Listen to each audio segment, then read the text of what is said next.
gets open for three. Dagger!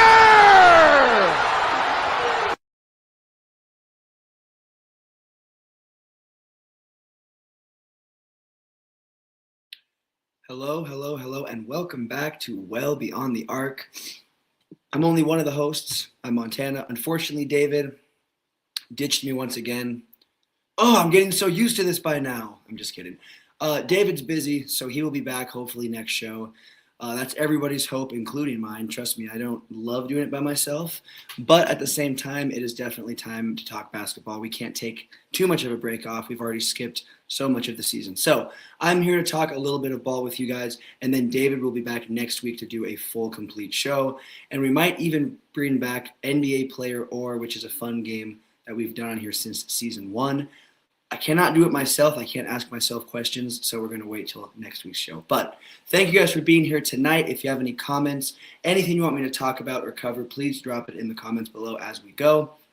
We're going to start with what we have started with since the beginning of this show, and that is what is called Good, Bad, and Ugly. And that is when weekly we go over something that is good, bad, and ugly. My good for this week's show was seeing Toronto. And I've been talking so much. I think every single episode this season, I have talked about the Toronto Raptors. And honestly, they're a team to talk about. Get used to it because I'm talking about them more later. But what we're talking about right now is we're talking about the Toronto Raptors embracing Kyle Lowry when he returned on the 76ers the other night. Why is this great? Well, if you're not someone that knows NBA basketball, let me educate you. Kyle Lowry has played a majority of his career for Toronto and was a major part of their most successful team in team history. So the fact that they embraced him is just a testament to that organization. And it was good to see. I'm not a Raptors fan in the slightest. I have a pretty sick Raptors hat that has their like vintage dinosaur logo on it. But other than that, I'm not. Oh, and I have a Vince Carter jersey. So I got a couple of Raptors, but I'm not a Raptors fan. I'm going to repeat that. But no, seeing them embrace him was cool because as an NBA fan, not even as a Lakers fan, as an NBA fan, I think it's important that we embrace players that come back and make these returns, and especially if they had a really big impact. And Kyle Lowry, in my personal opinion, I think this isn't even debatable. If you think this is, let's debate. Let's go right now. Kyle Lowry is easily a top 10 Raptor of all time, if not a top 5. And don't look at him now and how he plays now and everything now. And he was a key piece on so many different playoff teams. And without him, they would not be where they are today. They would not have the championship they have. They would not have the success they had. They wouldn't have had the culture that they had. I could go on and on and on. So Kyle Lowry getting embraced, that's got to be my good. My bad is the comment that Rich Paul made about Austin Reeves.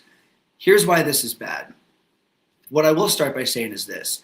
I do believe that somebody like Rich Paul or someone that is not maybe directly involved with the Lakers or with sports should have a chance to express themselves, especially if they are an agent, because I guess you could argue he is directly involved in sports. I personally don't consider a sports agent directly involved in sports because they're not actually there, in my personal opinion. But at the same time, he's very close with LeBron.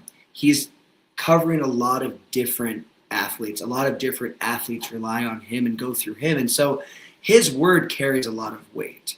And I think context is everything. I think if he would have given better context and said, in my personal opinion, I think that this trade could be successful. I think if Rich Paul gave a little more context, it wouldn't be as bad.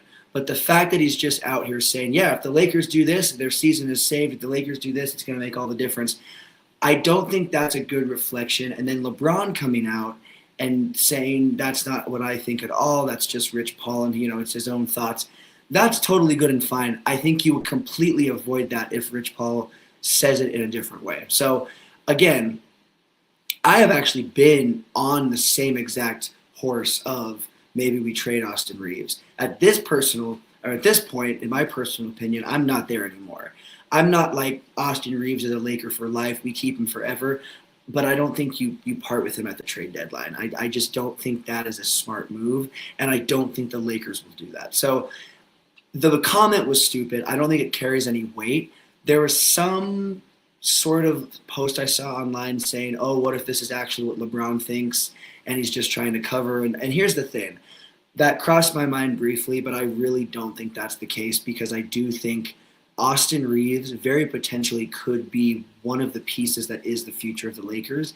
LeBron is not. LeBron has very limited time. And so I don't believe LeBron is looking to move on from him. And I don't even know if the organization at this point would listen to a LeBron, idea like that. And we saw some of the moves that LeBron was directly responsible for orchestrating or helping orchestrate absolutely blow up in our face with the Westbrook, Carmelo Anthony. I could go on and on. That's the majority of the players we picked up that season. LeBron definitely co-signed on, and maybe you could say AD did as well. But in my personal opinion, there's a much better chance that there's a much better chance that Austin Reeves is a future piece that represents the Lakers long-term than LeBron. And so I don't think they move on from him. And I don't even think, again, I don't think LeBron ever had a conversation with Rich Paul where he was like, yeah, I think we need to move on from Austin Reeves. I do think this truly was just his own opinion, but I think when you carry that much weight with your word, you kind of word it differently, or you say it in a different light at a different time, maybe not during the trade deadline time, because that's just, it makes everyone turn heads and look at the Lakers in ways that the Lakers I don't think want. So moving on to my ugly, it's the injury bug. It's running rampant. It always does throughout the season. Honestly, it always does right before and right after the All-Star break. There's always a whole slew of players that are out.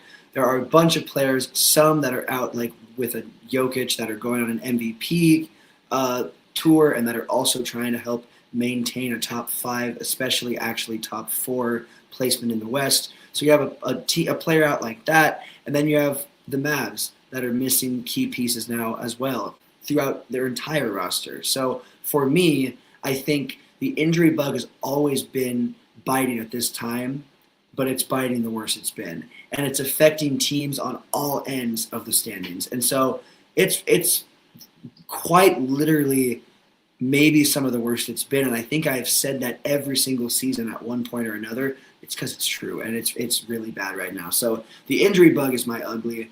And also, you know what? I'm going to do a second ugly since David's not here. I'm going to give us another one. The video, because this actually gives us a segue to our next topic. The video that dropped of Ja Morant and the other Grizzlies player kind of getting into it on the court. That is ugly, and I'm not going to come down on Ja Morant for that, because honestly, if I were him, I would be done with that organization. If I were him, I would be ready for what's next, because I think they've made it clear that they're ready for what's next. I don't think his frustrations are not valid. I don't think we've also seen enough to make any big calls about them doing anything shady behind the scenes, but I just feel like there's some validity in how he feels. But when a video like that drops, someone like Draymond Green knows, thank the Lord this didn't actually get physical on camera, but when something like that drops, the team disintegrates. The team culture, the team chemistry, it disintegrates. And so that's how you know Ja's out of there. That video dropping on social media across all platforms, everyone in the comments is saying, Ja's gone, Ja's gone. This is just proof that Ja's gone. And that really is just proof that Ja is out of there. And I think everybody knows that it's time, but a video like that is just a negative kind of thing that just backs it in a way that isn't great, because I think this actually is a really good potential move for Ja in his career, and I think this just kind of gives a little bit of a bump. It's just a little speed bump. Excuse me. I don't think it's a big speed bump. I'm not out here saying the whole car is going to be going up and flying in the air, but there's going to be a little bounce in that car on this speed bump, because it's a little bit of a speed bump, especially right before you are looking to a potential big move. And that takes us away from good, bad, and ugly and moves us into our next topic, which is Ja Morant. Ever since we did our last episode, the topic of Ja Morant going to another team has exploded. It has absolutely became something that it's not even just a rumor now, with that video dropping and just with him being out now. Of course, he's injured, but also we just know that he's done. He's done there. he had a very exciting, electrifying career with some playoff appearances, some pretty decently deep playoff appearances, and they had some exciting basketball moments of the 2020s. They were definitely one of the fun teams to watch for a couple of seasons, and he was a major part of that with his celebrations. All of what he did on the court was great. Off the court, I'm not going to speak on that because here's what I'm going to say. It's not a great look when you're supposed to be leading a team, when you're supposed to be the face of a franchise, when you're doing things like maybe flashing a weapon on a social media video. But he's human, and also there's been way worse showings and things that have happened on social media from athletes, from celebrities, and they've really, I'm not going to say gotten away with it, but I feel like Ja was a little bit mistreated with the whole situation. And that's not to say maybe he shouldn't have had some suspension or some sort of punishment or something, but I just feel like the way he was treated was a little bit harsh. And maybe that's just me, but I feel like people were a little hard on him, and then that honestly I feel like was kind of what sent the downward. And I feel like it's not too late for him, but what does he have to do? Well, I think he has to go east. And I think that realistically at this moment, there's a lot of quotes, and they're anonymous, but there's quotes from GMs and people in the back office, or front office, excuse me, across the league that say that Ja, they don't want Ja. And this isn't even now. This is from 3+ seasons ago to now. Every time there's a trade deadline, every time there's an off season, and anytime Ja's name comes up, there's executives and people talking about how he would not be a good player to have on their team for whatever reason. And usually it has to do with certain playing reasons, certain injury reasons, certain, just inconsistencies. But I think Ja needs to get out of the West. I think a majority of those anonymous people that are saying Ja's this, Ja's that are Western Conference executives. And so I think he goes east. Where does he go? There are a couple of places I think he goes. Also, if you're in right now, or if you're even in after we're done being live, drop it in the comments. Where do you think Ja Morant ends up? Again, where do you think Ja Morant ends up? One of the places I think he could end up is the Raptors. The Raptors are an exciting team that actually has outperformed what I think many people thought they were going to this season. Mainly me. Maybe other people thought they were going to do what they did. I did not think the Raptors were going to be the team that they were or are. But they have had some inconsistencies, and that position, the guard position on their team, is not the strongest. If you are in the East and you are making a push and you are outperforming where anyone thought you were going to be, why wouldn't you make a move and get a Ja Morant and strengthen that guard position? The Raptors obtaining Ja Morant would mean they're making a push now. That's how I would feel. That to me shows they are making a push this season. They are making a push now. Could they still make a push without him? Of course they could.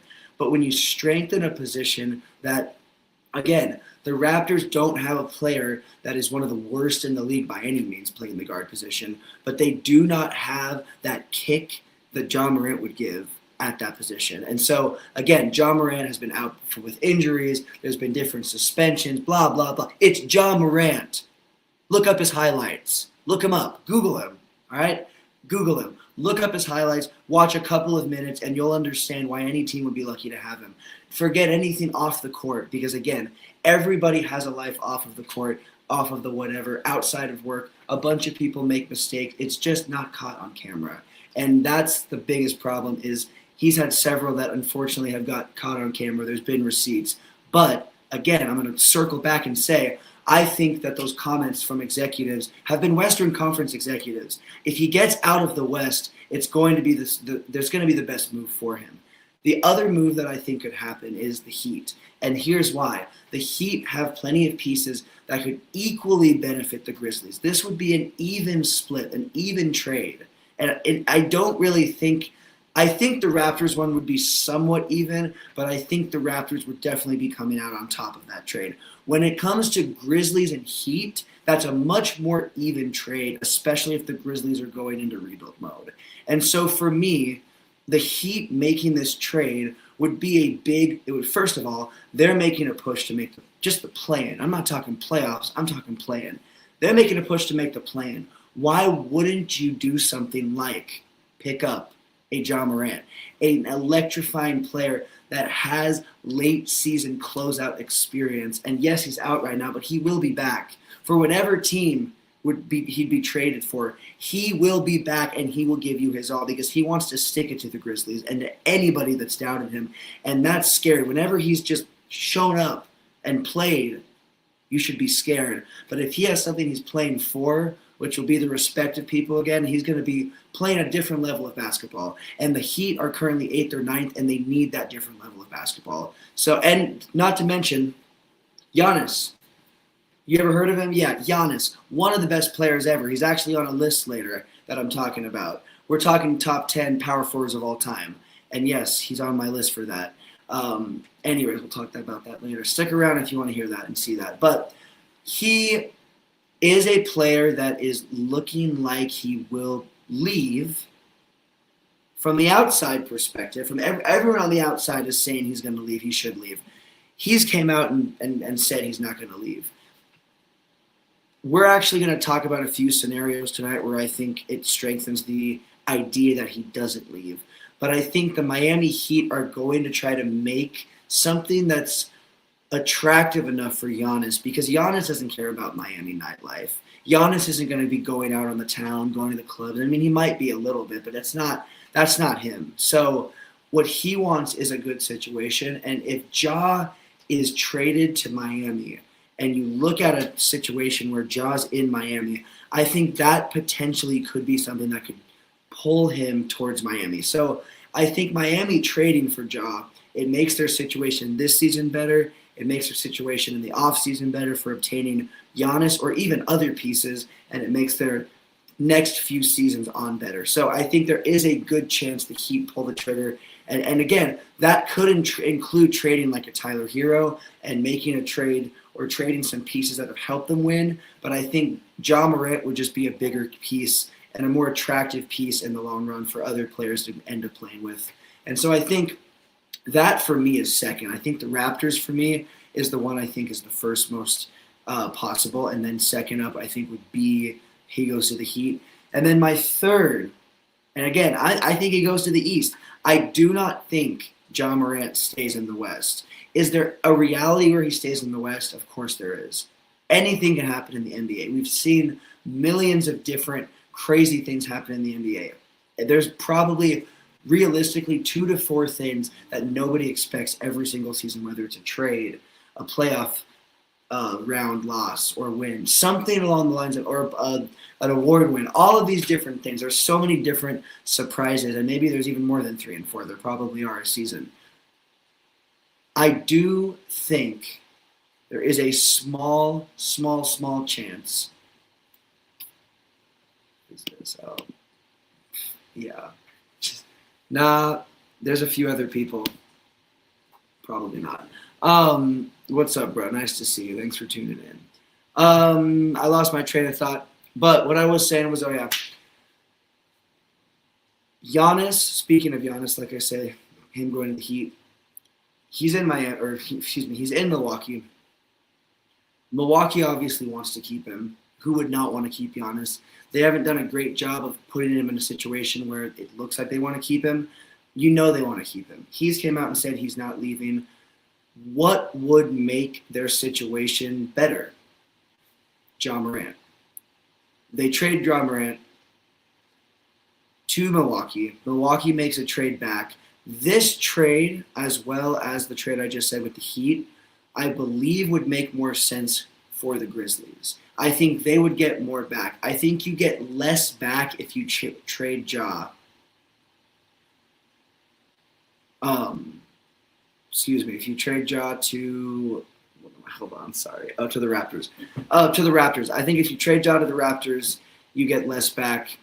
But at the same time, I honestly think that's the most realistic trade because I think there's a small chance the Grizzlies take what they get from the Raptors and flip it. I think if they get a trade from Milwaukee or if they get a trade from the Heat, they retain those pieces and keep them because you're talking about a Tyler Hero. You're talking about potentially obtaining some pieces that can help you win in the future. But if they trade with the Raptors, I think everything they get in that trade will be used and moved in the future to make a complete rebuild. So I think Ja's definitely headed east. Could he surprise us and or surprise me? And again, if you have him going somewhere else, drop it in the comments below. Or if you have him staying with the Grizzlies, if anyone has seen the video of him and his teammate, you know it's over. Maybe there's some reality where they drag it out and then it's a end of the season split up. But it has to be done now, and I believe it will be done now. And I do think he goes east, and I think it makes the most sense if he goes to a team like the Raptors, because the Raptors are making a push, and if they get a player like Morant, that puts them over the top. To me, that makes them a true contender. I don't really think I would consider them at this point a contender, just because I don't think they have everything it takes to get through the gauntlet that is going to be the Eastern Conference playoffs. You get a player like Ja Morant, he's healthy, he's back, he wants revenge, he wants to show everybody who he really is. You have a chance at going decently far in the postseason because he's going to be ready by then. So I think that makes sense. The Grizzlies get some pieces to flip and move, and they go from there. Or again, maybe he goes to the Heat. The Grizzlies get some pieces as well, and the rebuild is not as steep. But I think the rebuild in Memphis is pretty steep no matter what, no matter who they get. But shout out to Ja Morant. We haven't really talked bad about him on this show. We haven't really talked about him at all on this show. We've talked about Russell Westbrook way more than we've ever talked about Ja Morant. So shout out to Ja Morant. But moving on, another player that is in trade news is Kuminga. Kuminga, of course, as we know, is a Warrior. Golden State is just not doing it. I don't even know what I said about them at the end of last season, at the beginning of this season. What I know I did think, though, was that they were going to be better than what they are. I did not think they were going to be a top 3 team. I definitely thought they were going to be within the top 6. And they currently are just not a team that is looking like they're going to be able to maintain a pretty – honestly, the West is always difficult, but I feel like it's more difficult. You look below OKC, and I feel like it's more difficult, and there's not a lot of separation. There isn't going to be a lot of separation. But the Warriors are a team that's kind of starting to find a negative separation from some of those other teams. And I think we're going to talk about, is the Warriors dynasty done? Is this situation with Kuminga a sign that it's done? We're going to talk about that next. Before we talk about the Kuminga is demanding a trade, and everybody knew this was going to happen. I mean, Kuminga, basically, it's been known that he has not wanted to be there for quite some time. I think they're saying since this last summer. I think it goes way beyond that. I think Kuminga has not wanted to be a Golden State Warrior for a couple of seasons. And I'm going to say that again. I don't think he's wanted to be a Warrior for a few seasons now. And it's been very obvious. And I just, they made the move for Butler. They tried to make a push. They kind of made a push. It wasn't enough. I just think they should have parted ways or made some moves and done some stuff differently this last summer, and they didn't, and it's showing. And I think Kuminga demanding a trade is best for everybody. I don't really understand why he is still a Warrior and how he is still a Warrior, and he's not going to be one much longer. Where does he end up? I think the Kings makes the most sense. The Kings have the pieces, and they can definitely make a move that would make sense, and at the same time, the Kings wanted him this last summer. The Kings have already wanted him, and I think the Kings have remained semi-interested. Does that interest fade as the season goes on? Obviously, they didn't get it done in the summer.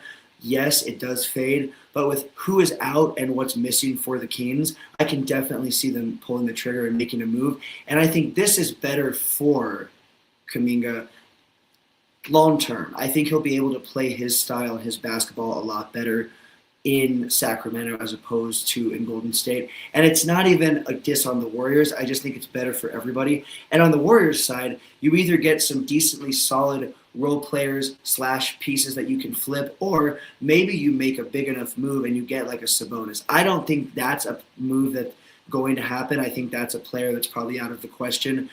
Even if Sabonis is out of the question, I still think that Kuminga could definitely end up being a King. But I definitely think there's a very, very, very good shot that Kuminga becomes a King. That's the one that I'm saying is the best chance. Next up for me that I think could happen, I'm going to say the Bucks again. The Bucks are a team that desperately needs to surround Giannis with younger talent.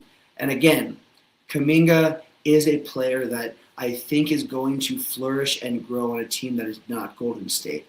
That is not a diss on Golden State. I just don't think he fits that system and what they're doing and what they're trying to do, which is make one last push with Curry. I don't think he fits that narrative. I think he needs to go to a team that needs a player like him, which is the Bucks. The Bucks need a player like him.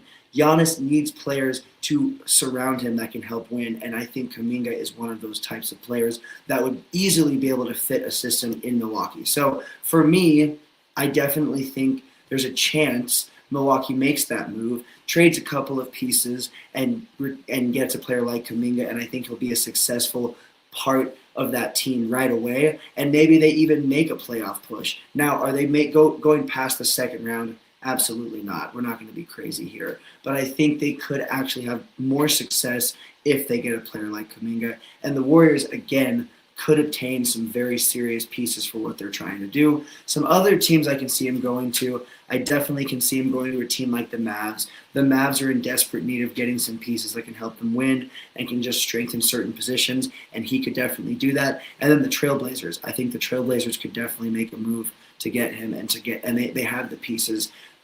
Any team that I just named is going to give the Warriors a little bit of room and a little bit of leg room, and it's just going to offer them either role players and pieces that can maybe help them win some games and strengthen some spots that they don't have right now, or also maybe they get some pieces they can flip and move and get certain players and certain pieces that are going to help them win. So I think for me, it's a good situation. This is a win-win. I'm gonna keep it short and sweet, which is hard for me if you know me. I like to talk too much. I'm gonna keep this short and sweet though. I think this is a win-win for Kuminga because I think Kuminga wins. I think the Warriors win. I definitely don't see a situation where he stays a Warrior. Demanding a trade, that we've seen moments where players will stay on that team. I don't think this is that moment because the Warriors are not in a top 4 spot right now. The Warriors are struggling. The Warriors need to make a move. And so a move is going to happen. I do think the Kings is the most possible situation, followed by the Bucks. But again, I could see a Trailblazers. I could see a Mavs. And maybe he goes to a random other team that I didn't name. But those are the teams that I see being the best fit and having the most pieces to give the Warriors back. If you have any idea, if you're like, I think I know where he's going, let me know in the comments. What is your thought on Kuminga? What do you think? The next part is, with Kuminga demanding a trade, is this a sign that the Warriors dynasty is over? And this is what I'm going to say.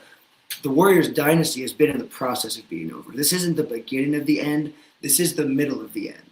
The beginning of the end was after they won the championship and Clay started to show cracks in his game and they were losing, and then they trade Clay and they trade for Jimmy Butler. And that was the sign that this is the beginning of the end. And that's no diss on Butler because I think Butler's a phenomenal player. But that move was a signal of the beginning of the end. They are in the middle of the end right now. And that does not mean they're not having any chance at all of getting another championship with Curry, because I actually do think there is a chance that they get a championship with Curry. The window is starting to get a lot smaller. But again, I've talked about how I think there's a chance Giannis goes to the Warriors. Now, he's came out and said his piece about how he doesn't want to leave and he's happy and he's this and he's that and he's loyal. And I believe him. I don't think he's lying. I truly believe as of now he doesn't think he's going to leave. But thinking about a possibility of him leaving, the Warriors, I think, is one of the most realistic possibilities and the most realistic places. And so for me, I don't know. I think the Warriors dynasty is definitely in the middle of the end. They're not in the last 80. They're not, but from 80 to 100, they're around 50 right now. They're right around 50. They're right in the middle of the end. I definitely think the window is closing. I think they have I'm going to be realistic and say they have 2 years to win a championship or to at least they have 2 years to make a move big enough to win a championship, and I think they're going to make that move this summer, no matter what that move means. And so, again, the Warriors, I definitely think Curry could win another one. The window's closing. His chance of winning another one is starting to get smaller, but I definitely think there's a chance that he could do it. Nebraska basketball is winning the Natty. You know what? We'll talk some college ball for a second since I don't have a co-host because I don't think my co-host David watches college ball. But yeah, Nebraska basketball is not winning the Natty. What I will say about this, hold on, give me 1 second. What I'll say about this, let me pull it up one more time. Nebraska sports choke. Volleyball choked. Basketball will choke. I do believe they're going to make it to the tournament. And I honestly think, you know what? They'll make it to the 16. They'll make it to the 16, and then they'll choke because looking at the rest of their schedule, I can somewhat agree that they could win out. I don't know if they'll go undefeated, but I don't see them losing more than a handful of games. And then I see them having pretty good placement and going decently far. But let me say they drop out at 16. And to me, when they're looking like they do now, that is underperforming when they need to perform the best. So for me, yeah, you know what? Not winning the Natty, but I definitely think they're going further than what I would like to imagine. I'm not against the Nebraska sports at all. I just am over the inconsistency. Elite Eight. Okay. Elite Eight. Maybe. Perhaps. Elite Eight's the farthest I would go. Moving on. Speaking of players that are inconsistent or teams that are inconsistent, Anthony Davis. I don't like talking about Anthony Davis. Anthony Davis is a player that without him, we would have never won the championship that we won in 2020, the Mickey Mouse chip. A. Disney and LeMickey, we would have never won that one. We wouldn't have had the success we had during the season leading up to that, and we wouldn't have had some of the success we had in playoff runs after that. Really just one, which was the one in, I don't remember what year. I'm not going to try to pretend like I do. It was when we played the Grizzlies, the Warriors, and then lost to the Nuggets. I cannot remember what, the 2022, 2023, I don't remember. Either way, it was before we got absolutely whooped by the Nuggets 2 years in a row. Nuggets, and then Timberwolves. We've had a rough playoff time. But again, Anthony Davis no longer a Laker. Now he is on the Mavs. One of the most head-scratching moves of all time. I was very sad when it first happened, and then I was like, wow, actually this is one of the best moves we could have had. So Anthony Davis is already being looked at as traded and moved again. He has sustained several injuries throughout his time as a Mav, and he's only been a Mav not even a year yet, I don't think. And so for me, I think this just shows that as sad as it is that he is not a Laker anymore, we are better off. No matter what happens in the LeBron and Luka era, we are better off because Luka's a Laker. Luka's a long-term Laker. I think it's very obvious that Luka is committed to be a Laker long-term, and LeBron is on the way out no matter how many seasons he has left. And so I think Anthony Davis being not a part of our team and not a part of where we're at now is not the worst thing. But at the same time, I am sad that he is sustaining all these injuries and but keeps being injured because he is such a great player. But the question is, he has a hurt hand. He's out until at least March.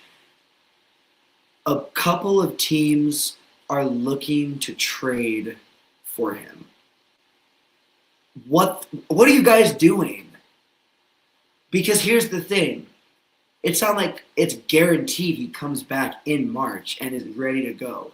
First of all, he's going to come back, be reevaluated, and what if he's not ready to go? First of all. Second of all, he's a very cold player. He is a cold-to-start player. He does not come back and drop 50 or 60 and get 20 rebounds. He's lucky if he does anything close to that anymore. But he's not having his best game right away. He's a player that is slow to heat up. So watch him come back in March or even a little bit later. That is when you need your best basketball if you're the Mavs. Because realistically, you're 11th or 12th, a couple of games back trying to make a push. And you might have a shot when you're back that far with how close it is. And so you need him at his best. A team like the Raptors, in my opinion, do not, because they're the team that's been linked to trade talks with Anthony Davis most. Why would they do this move? And that's why I think, going back to what I said about Ja Morant, I think they make a move for Ja Morant because, in my personal opinion, that position needs strengthened more and can be strengthened more with a player like Ja. Anthony Davis is a Disney. He's Anthony Street Clothes Davis. He is very breakable. He's constantly out. And I hate to say that because one of my favorite players to see live is Anthony Davis. Watching him block a ball into the stands live is something you can't even explain. It's as fun as watching Luka do his little, like, it almost looks like he doesn't even get hit and then get any contact, but they still call it and he goes to the line. It's one of those things. It's amazing. It's something you can't recreate that outside of just actually being there. And so for me, I don't like talking about him like street clothes, a Disney, but it's true, and it's more true than ever. And again, the move is it's going to go down as one of the most, if not the most, head-scratching NBA moves of all time. It is insane how this happened, why it happened. I will never understand. I'm very glad it happened, but I don't think Anthony Davis goes anywhere. I think all these teams will go with a player or players that are healthier and that are more available. I think AD remains a Mav, comes back in March, and I do think there is a possibility that he comes back and helps the Mavs get a 10th seed. Maybe. If he comes back, is healthy enough, and it's the right environment. But Cooper Flag is now out. I don't think he's out like for the rest of the season, but I think Anthony Davis will definitely be moved on from. I don't think it will be yet. I don't think it should be yet. Again, the Raptors are the team that's very closely linked to going for him. I don't know why they would. I don't think that makes any sense. They could go for a player like Ja Morant that is much more available and will be much more available and will give you much more, much quicker. So, but then the question is Anthony Davis's career over? I'm over here talking about a Disney, street clothes Davis. Is his career over? Absolutely not. The thing is, Anthony Davis will never be an MVP / Defensive Player of the Year candidate again, as in like an actual serious one. He will have his moments where he looks like one. He'll never have his moments where he's in the standings as one, seriously, throughout a good big part of the season. And honestly, he hasn't had a season like where he's been consistent enough for that since even when he was a Laker, he didn't really have a season like that for a couple of years. But he is a generational talent, and he will always be able to give teams something. And that's why I think a team will trade for him, will pick him up, or he'll just find a team to sign with that will give him something that will make sense. Again, I don't know what team that will be. I'm actually excited to see where he ends up and how that goes. But I definitely don't think his career is over. Do I think he's winning another championship? Probably not. I think there's a small chance maybe a team like the Warriors or somebody would pick him up. If there's not a Giannis move, maybe the Warriors pick up a couple of players at his caliber or at his star power, such as Anthony Davis. We'll see what they're able to do. I think it's much more likely that he goes to a team like the Raptors in the offseason or another team in the East. I do think he is going East for sure. Again, could he go West? Definitely. But either way, his career is not done. He'll find another home. It's not going to be with the purple and gold, and that's fine by me. But again, I wish him all the best.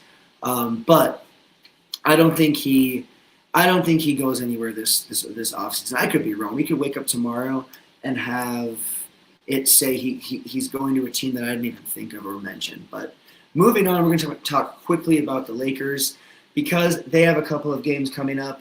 One tonight against the Hornets, and then they play the Trailblazers, and then they play the Raptors. How are they going to do? They're so inconsistent. I'm going to say it until they actually start not being inconsistent. I'm not going to cut them any slack. I'm going to cut it short and sweet because I'd rather talk more about the other segments. I think they go 2-1 in their next 3 games. I think they beat the Hornets tonight. To me, that is not really that difficult of a game. Now, could they make it a difficult game if they don't play their best? 1,000,000%, and they have done that too many times. But to me, I think they're going to show up tonight. They showed up against the Hawks. Luka and LeBron had a great game and had a great showing together. They looked a lot better as a team. I think they're going to continue that, and I think that they're going to run away with it. I think the first half will be close, but then I think they'll get it second half and keep their feet on the gas and win out the rest of the game.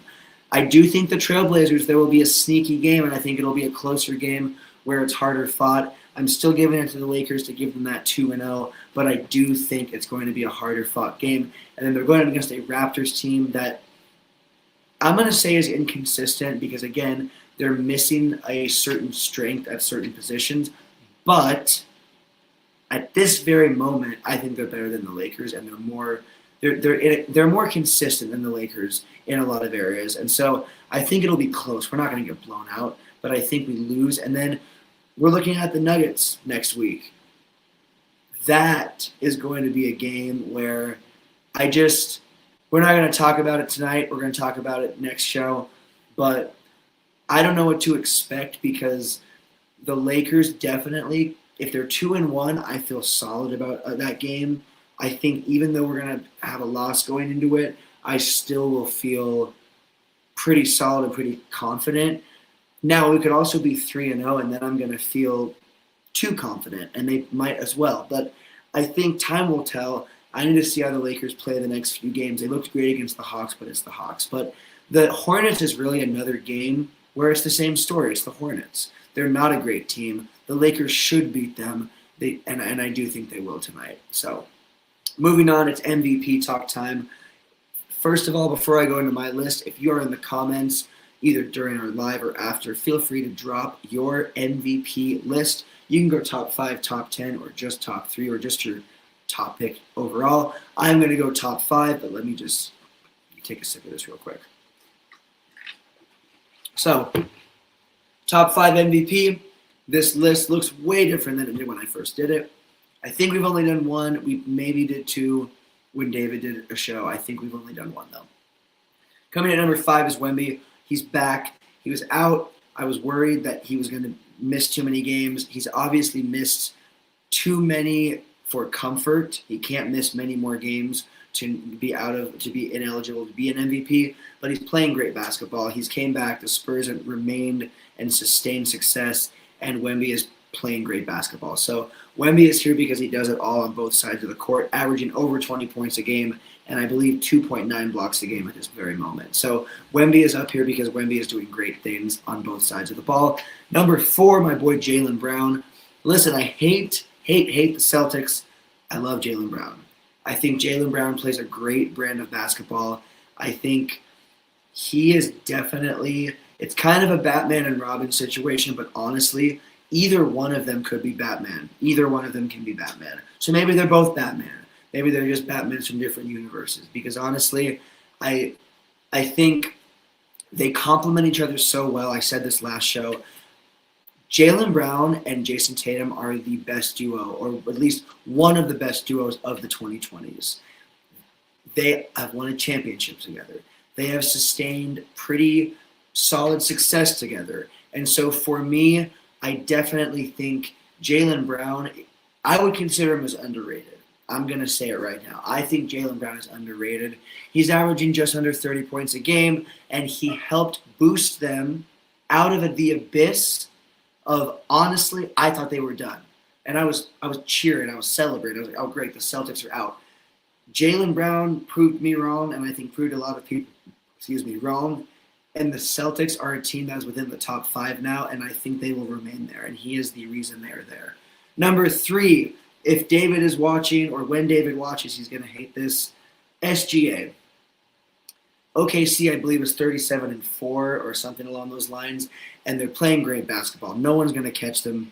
They're going to be the first seed. They are by far the best team in the NBA right now, and it's very much because of SGA.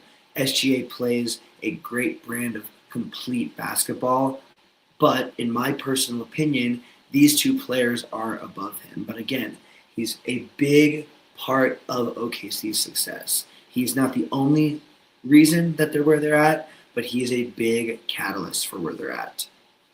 But the top 2 players are the reasons that their teams are successful, and that is why they're up here for me. Coming in number 2 is Luka Magic.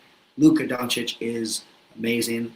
I think I joked about him like almost getting a lot of fake calls and fake calls to the line, and I'm kidding because he does get a lot of calls, but he also is just a super smart player that knows how to get all of these calls and pull all these calls and lean into shots and everything. I mean, he's just a smart player. He knows how to score.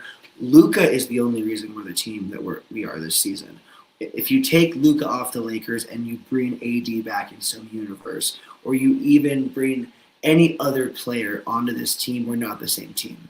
Luka is the reason we've sustained the success. He's averaging over 30 points a game. He's averaging a little under a triple-double. He is a player that is proving to be one of, if not the best pickups the Lakers have had. I'm going to say that's above LeBron. That's above AD. Yes, they won us a championship, but I think Luka is a player that could help win us multiple championships, and I will die on that hill. Number one is Joker, and I'm going to say it right now. Joker's injured right now. Joker's not even in. Joker is literally injured. That's how great he is. He is Mr. Triple-Double. He is playing an amazing brand of basketball. He will be back. He will be eligible to be MVP. I do believe he will win it. I think it will come down to him or Luka. I could be wrong. SGA could absolutely pull it off. But I definitely think it's going to be SGA, Luka, or Joker. Of course, there's players out of the top five. There's Cade Cunningham. There's players that are playing great ball that I think will make their case. But I think the three players that I see remaining in a top five list are SGA, Luka, and Joker. I don't see them dropping out. But Joker's my number one. Again, he's out, but he's had some absolutely insane performances. And when he comes back, he will have an absolutely insane performance. I'm calling it right away. It won't take him more than 1 or 2 games, if even that. So that's my MVP list. Let me know below what your MVP list is. Am I crazy for having Joker as number 1 and Luka as 2 and SGA all the way at 3? Or am I kind of a genius? I don't know. You tell me. 2 more segments to go, and the next one we're going to keep it short and sweet, but I want to talk about All-Star Weekend. It's coming up. Here's what I'm going to say. The question is the All-Star Weekend dead? And it's an easy question to answer. The All-Star Weekend in sports, not just NBA, in sports, has been dying for years, right in front of our eyes. It's not been as exciting. It's not been as highly viewed. It's not been as much of a spectacle. And the NBA has done the worst job of adapting. They've tried all these different formats. They've tried all these different things. None of them have worked.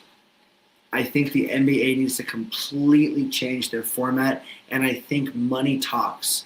We saw with that NBA Cup that the fact that there's a money incentive, even though these players are making, most of them, much more than that incentive, some of them are not. And so the fact that there's an incentive and there's a this, there's a that, I think since money definitely talks, and I'm not saying this in a bad way, I think it's a completely valid thing that money would be talking. So I think you add some sort of money, especially to the contests. You add some sort of prize, some sort of something lucrative for the player in the contest so that you can get more players and you can get maybe some higher caliber players to come and do it. And I think also you maybe add some level of spectacle to it. I don't think you add like crazy props and crazy this and crazy that, but I think you kind of make it feel more retro because there used to be a lot more. I feel like dunk contests had a lot more props. There was a lot more build-up, and so I think you really push that. If the NBA would push that more, I think that would make a difference. And then with the three-point contest, I think really, really, really pushing for these stars that have wanted to come back and do it again. I think just making it more lucrative for them. Money talks. Making something make sense with that. I think you'll have a lot more success. And then I also think making something like a 2v2, something, or even a 1v1. yes, you can still have some sort of game, some sort of something where they're all together. But I think you look at that less. I think the NBA's biggest problem with All-Star Weekend is they focused more on the All-Star game. What can we do this season? What can we do that season? How can we change the format every year to something that is worse than the last one? Instead of just saying, okay, we'll have some sort of game because people vote as a Team East, Team West, whatever. But what if they did instead 2v2s, 1v1s, three-point contest, dunk contest? What if we did it where the teams get points from these events? And it's more like that as opposed to a game. And yes, maybe you still have some sort of game with fun scoring rules or something, but I just think they need to completely change it. Go back to the drawing board and actually change the whole weekend. Don't just tweak the game and make it stupid. And so we will see. It's going to be another All-Star weekend where it's the same old, same old. Even though they slightly change everything, it's just not going to be enjoyable. As a sports fan, the NBA All-Star weekend is dead, and I hope they completely switch it up. And again, I would love a 1v1, a 2v2, some sort of system where it's just completely different. So we will see. Moving on, we're going to do our top 10 of the day. And today's top 10 is top 10 power forwards of all time. We are going through and doing top 10s of every position. Last episode was top 10 centers of all time. I actually, the person that was, shout out to Manoli. I want to give him a shout out. Shout out to Manoli. He was very great last show and in it the whole time. He said my list for top 10 power forwards was actually solid, or excuse me, top 10 centers. Let's see if my top 10 power forwards list is as solid.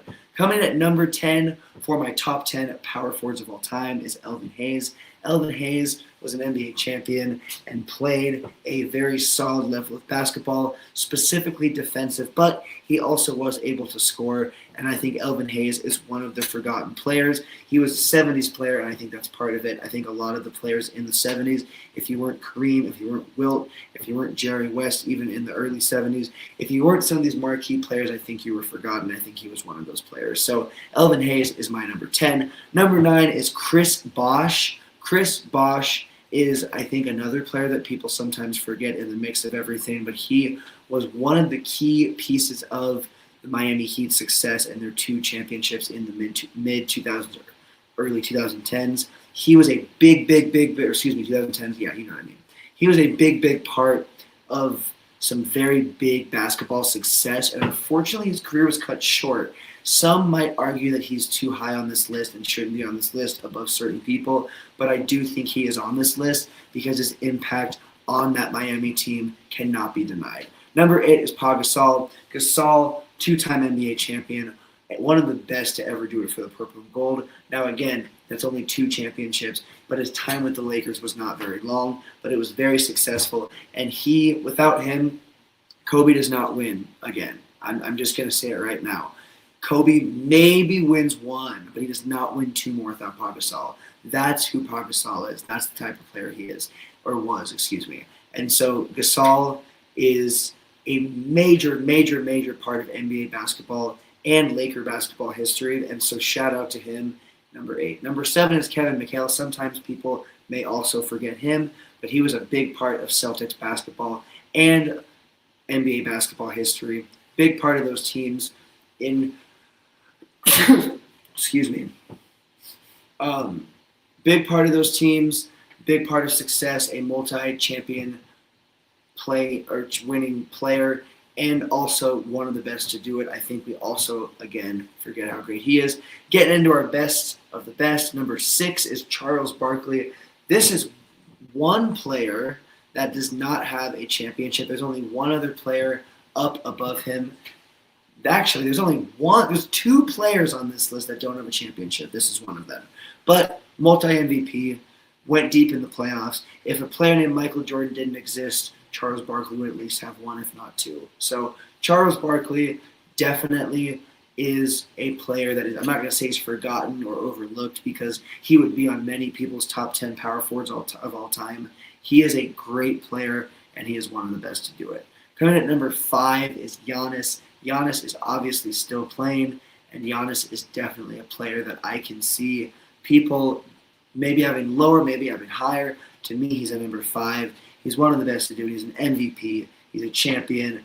He definitely deserves to be in a better situation than he is in, and I definitely think he will end up in that no matter what that means. But despite all of that, he is great where he's at. I do believe he'll win one more. I do think he'll actually – I'm giving Giannis 2 more at the minimum. Hey, if he comes to the Lakers, he's going to win like 6 more. Come on now. But no, I think Giannis at least wins 1 more, and I think I'm going to give him 2 more championships no matter where he ends up, even if he stays a Buck. I think it's much more likely he only wins 1 more if he stays a Buck, but I think he's definitely winning more championships. So Giannis is definitely deserving to be on this list. Now we're getting to our top 4. Number 4 is Kevin Garnett. He is an MVP. He is a champion. He played for the Timberwolves, and then he also played for the Celtics where he won his championship. We're not going to talk about his time as a net. I suppose we could, but I'm going to choose not to. One of the best to ever do it. Definitely a player that I think without him, Celtics do not have the success they had in the 2000s. So Kevin Garnett definitely was the piece that helped bring them over the edge. And they didn't have the amount of success that I think some people thought they were going to have, but still without him, they would not have had any of the success they had. Coming at number 3 is Karl Malone, the mailman. Obviously, this guy's a little sketchy, but he is definitely an NBA legend, and he deserves to be in a top 10 list for his playing on the court. He is the player I was talking about that never won a championship, but he is definitely deserving of it because he is in many top lists, accolade-wise and stat-wise, and so I got to give it to him. Getting into our top 2, number 2 is Dirk. Dirk, I mean, come on, it's Dirk. That Mavs team, I truly think, is the greatest championship team of all time in NBA basketball. And I'm talking like best story, best playoff run. The fact that they went up against the Heat and did what they did, legendary. And so Dirk, without Dirk, you don't have that. So Dirk, one-time champion, I would say best Mav of all time. I would say easily top 50 player of all time, all position-wise. Dirk is just undeniably great. Number 1, Tim Duncan. You had to know he was going to be number 1. Maybe you didn't know he was going to be number 1.